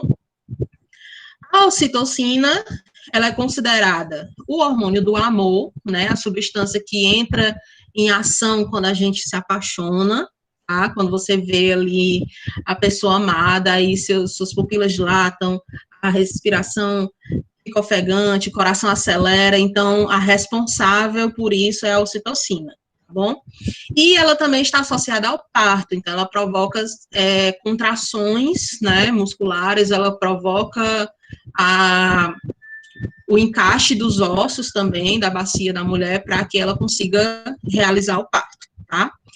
E o ADH é um hormônio antidiurético. O que é isso? Ele evita a perda de água, tá? Para ilustrar aqui o efeito do ADH, por exemplo, ele é um dos hormônios que sofre a ação do álcool. Então, por exemplo, quem bebe muito, qual é um dos principais sintomas que aparecem quando a pessoa já está mais alterada? Ela vai constantemente ao banheiro. Por quê? Porque o álcool, ele inibe o efeito da ADH. Consequentemente, ele perde um pouco a função dele, que é de economizar água. E aí a pessoa vai constantemente ao banheiro lá urinar, certo? Então, todos esses hormônios aqui, eles são os principais produzidos pela glândula hipófise, tá? A pineal é uma glândula bem pequenininha, e o principal hormônio que ela produz é a melatonina. A melatonina é o nosso hormônio do sono. Então, essa melatonina, ela é produzida normalmente no período em que o dia começa a escurecer. Então, essa glândula, ela tem sofre uma ação muito grande da luz do dia. Então, quando começa a escurecer, o dia começa a ficar mais escurinho, a melatonina começa a ser produzida, e aí você vai ficando mais sonolento no decorrer da noite, até chegar mesmo ao estágio de sono, certo? Daí a importância da gente não ficar mexendo no celular até tarde da noite, porque aquela luzinha ali, ela atrapalha a produção de melatonina, e você pode acabar tendo um descontrole do seu sono. Então, é importante você parar de mexer no celular ali algumas horinhas antes de dormir, tá bom? Eu sei que vocês não fazem isso, tá? Mas eu tô falando. A tireoide, ela produz esses dois principais hormônios, T3 e T4, que estão relacionados ao metabolismo. O que é o metabolismo? São as reações químicas que acontecem no nosso corpo. Então, ela está relacionada à nossa digestão, à produção de calor, né? Então, esse metabolismo, ele pode sofrer alterações devido à baixa ou à alta produção desses hormônios, certo? Se eu tenho uma baixa produção, eu tenho uma condição chamada de hipotireoidismo. Pessoas que têm hipotireoidismo produzem menos hormônios do que devem produzir. Isso faz com que a pessoa fique mais lenta, sonolenta, ela tem uma tendência a desenvolver obesidade, porque o metabolismo dela fica mais lento. Então, as pessoas geralmente têm que fazer uma complementação hormonal, tomando, né, esses hormônios aqui, tá? Se a pessoa produz demais hipertireoidismo, né, ela vai ter uma produção aumentada desses dois hormônios aqui, o metabolismo dela vai aumentar, certo? Então, geralmente são pessoas mais magras, e sentem muita fome, né, apesar da magreza, porque elas têm um metabolismo muito acelerado, elas têm problemas de sono, né, tem problemas geralmente as pessoas confundem muito com ansiedade, e aí ela precisa tomar um outro medicamento para controlar a quantidade desses hormônios aqui e baixar um pouco o metabolismo, certo? Então, aqui eu tenho as três primeiras glândulas do nosso sistema endócrino, certo? Alguma dúvida?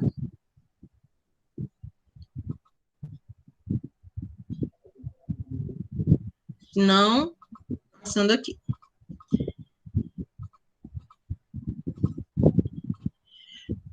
As outras glândulas do nosso sistema endócrino são essas, que produzem bem menos hormônios, tá?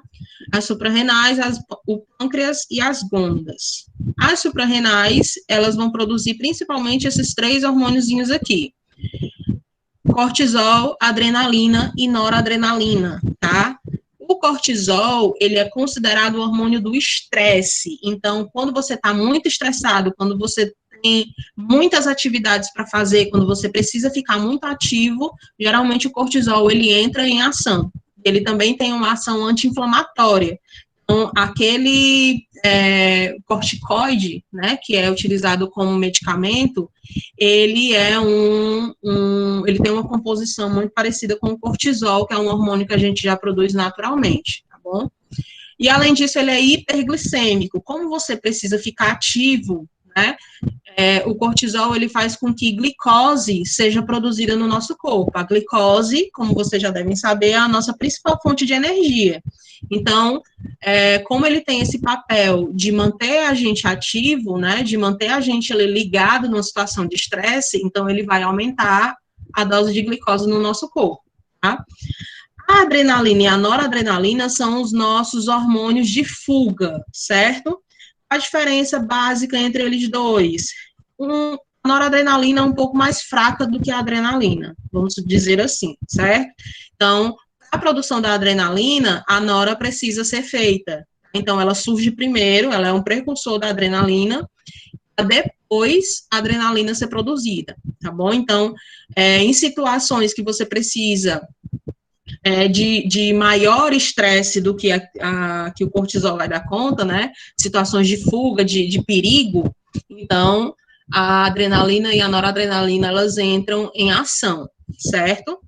Então, uma pequena observação, esses dois hormônios aqui, adrenalina e noradrenalina, eles atuam tanto como hormônios no sistema endócrino, como eles também atuam como neurotransmissores no sistema nervoso. Tá? Então, são substâncias aqui que têm efeitos duplos, tá bom? O pâncreas vai atuar principalmente no controle da glicemia, através da insulina e do glucagon. O que é a glicemia? É o nível de glicose no nosso sangue, tá? Então, a insulina, ela faz o papel de diminuir a quantidade de glicose, formando o glicogênio, tá? Tirando essa glicose da corrente sanguínea e levando para dentro da célula para formar o glicogênio. E o glucagon tem a função contrária, né? Ele aumenta o nível de glicose no sangue, ou seja, ele pega esse glicogênio que estava guardado lá dentro da célula e joga de volta na corrente sanguínea, certo? Então, geralmente a insulina, ela age depois que a gente se alimenta, né? Quando a gente, logo após a nossa refeição, a quantidade de açúcar, ela fica bem elevada no nosso sangue, porque a gente está ali absorvendo os nutrientes da nossa alimentação. Então, a insulina entra em ação para equilibrar esse nível de açúcar. Quando você está muito tempo sem se alimentar, e aí você começa a ficar lento, começa a ficar com o pensamento mais devagar, o glucagon entra em ação, e aí pega esse glicogênio que estava guardado e joga na corrente sanguínea para você dar uma ligada, tá bom? Então, eles têm essa função antagônica, né? Um funciona ao contrário do outro para manter o nível de glicose correto no sangue. E por último, nós temos as gônadas, que são as nossas glândulas sexuais, tá? Quem são? Testículos, no caso do sexo masculino, que vai produzir o hormônio testosterona, e os ovários, no sexo feminino, que vão produzir estrógeno e progesterona. O que é que esses hormônios fazem? Resumidamente, basicamente, eles fazem com que as características sexuais secundárias apareçam. O que é isso?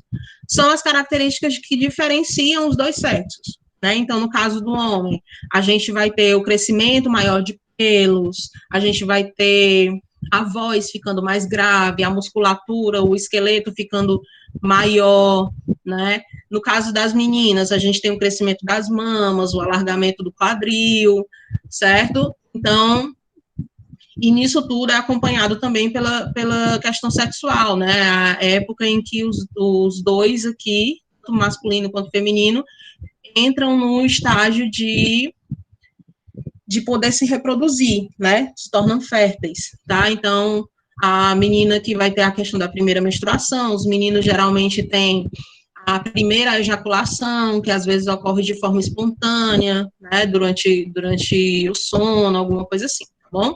Então, testosterona, estrógeno e progesterona são hormônios sexuais que vão fazer com que essas características que diferenciam os sexos comecem a aparecer, ok? E aqui a gente tem, então, a localização dessas glândulas, né? A pineal e a hipófise, como eu falei, elas ficam concentradas aqui no interior, né, da nossa cabeça, lá no meio mesmo, no centro da nossa cabeça. A tireoide, aqui na base do pescoço, a nossa glândulazinha em forma de borboleta. O timo aqui eu vou pular. O pâncreas fica aqui na região do tronco, né, que também estava lá no sistema digestório. As adrenais ou suprarrenais, elas ficam aqui em cima dos rins, certo? E os ovários, no caso do sexo feminino, e os testículos, no caso do sexo masculino, ok? Então, aí a localização dessas glândulas. Alguma dúvida no sistema endócrino?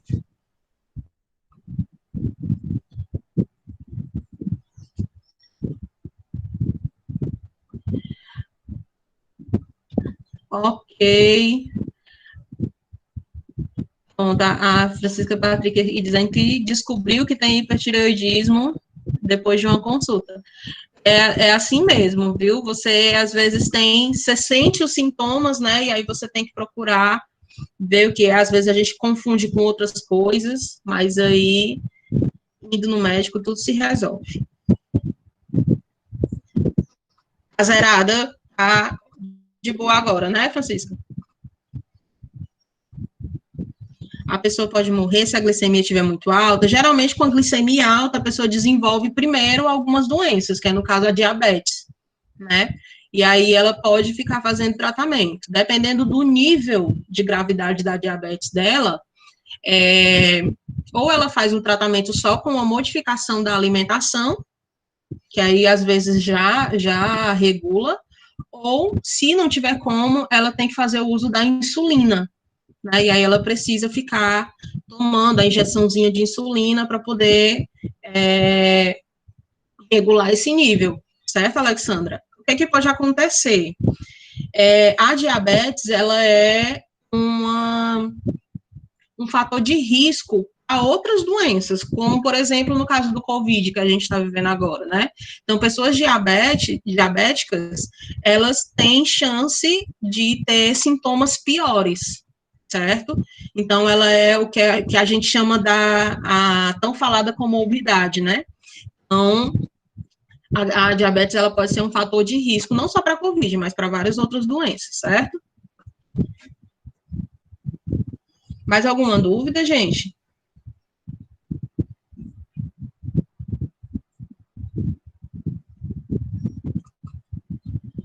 Então, se não tiver mais perguntas, a gente vai aqui para o nosso finalzinho.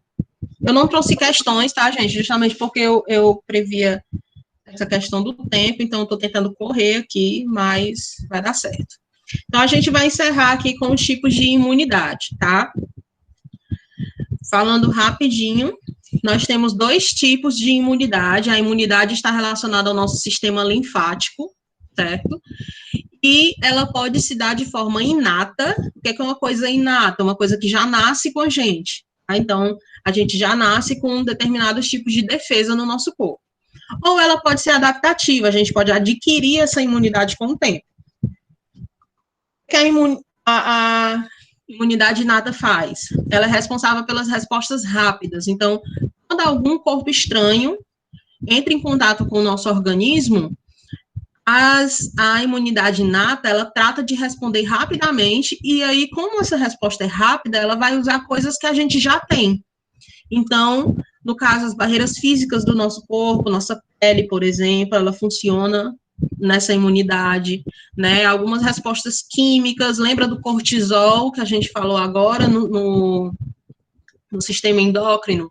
Ele tem uma ação anti-inflamatória, então o cortisol ele já entra aqui nessa imunidade inata, porque ele já é naturalmente produzido pelo nosso corpo. E nós temos células que são chamadas de NK. Esse NK vem de natural killers, ou seja, assassinas naturais, né? Ou seja, são células que são especializadas, eita, quase não sai. Células especializadas em destruir, em matar qualquer tipo de invasor que o nosso corpo tenha. Tá bom? Então, é como se fosse o nosso exército ali de defesa pessoal, tá bom? A imunidade adaptativa, ela tem duas características, aliás, muito importantes, que é a especificidade e a memória. Como assim? Essa é uma imunidade que ataca com mais especificidade os micro-organismos que invadem o nosso corpo. Ela tem uma ação mais específica sobre determinado tipo de invasor, e ela também cria uma memória no nosso organismo, ou seja, quando você entra em contato uma vez com um vírus, por exemplo, você fica doente. Mas se você entrar em contato de novo com esse mesmo vírus, o nosso corpo já tem essa memória formada, e aí a gente já vai combater com mais facilidade, com mais rapidez, e a gente não vai sofrer dessa doença de novo. A gente já vai ter os nossos conhecidos anticorpos. E aí, detalhe especial para isso, tá? A imunidade adaptativa ou adquirida, ela tem a função especial de produzir anticorpos e células de memória, tá bom? Então, quando se falar em anticorpo, é uma substância produzida quando a gente entra em contato com algum tipo de invasor. Então, a gente precisa entrar em contato primeiro com esse vírus, com essa bactéria, para produzir esses anticorpos, produzir essas células de memória. E aí, depois, se você entrar em contato novamente, você não sofre mais com aquela doença. Ah, Marjorie, por que a gente pode ficar doente várias vezes, então, da mesma doença? Né? Como é o caso da Covid também. Uma pessoa que pegou Covid pode pegar Covid de novo. Porque os vírus, em especial, eles têm uma taxa de mutação muito alta. Ou seja, eles produzem variedades constantemente. O vírus da gripe, por exemplo, é um caso, né?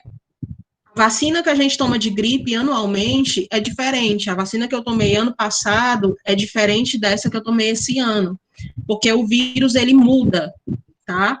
Então, como ele muda com uma taxa mais alta, eu tenho que manter essa vacinação atualizada. E aí, caso eu não mantenha essa vacinação atualizada, eu posso sofrer novamente com essa doença, tá bom? Então, daí a importância da vacinação, né, e a vacinação feita de forma correta, tá bom? Pegando esse gancho aqui da imunidade adquirida, né, ela pode ocorrer de duas formas, tá? Ela pode ocorrer para a produção de anticorpos sempre, né? Produzidos pelo organismo, ou seja, esses anticorpos podem ser produzidos pelo nosso organismo ou a gente pode receber esses anticorpos prontos, né? Se alguém lembra da aula passada, uma perguntinha. As vacinas, elas vão se encaixar em que tipo aqui? A vacina, a gente recebe o anticorpo pronto ou ela faz com que o nosso corpo produza esses anticorpos? Produto.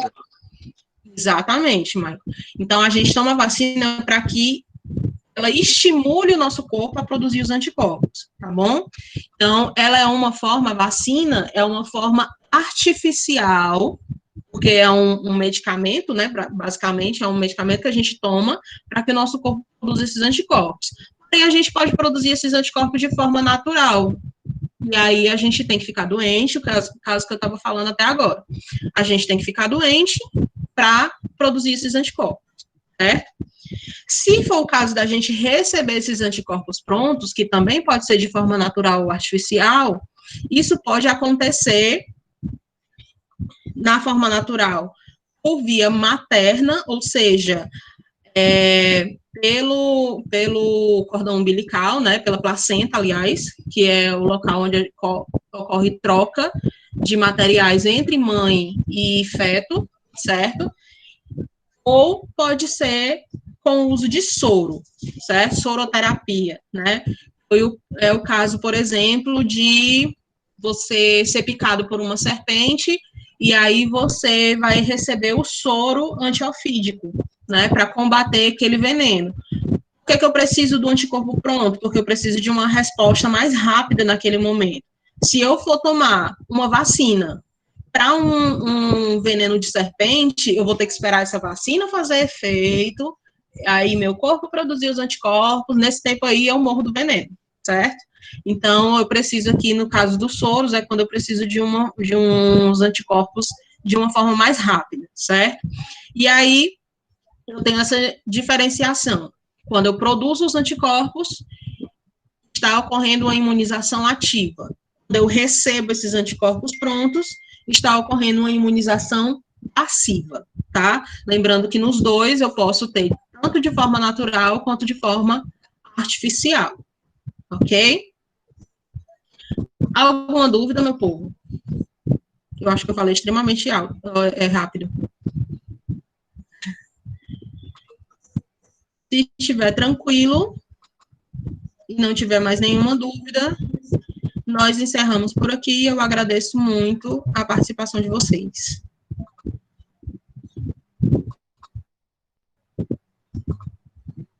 Não, ok.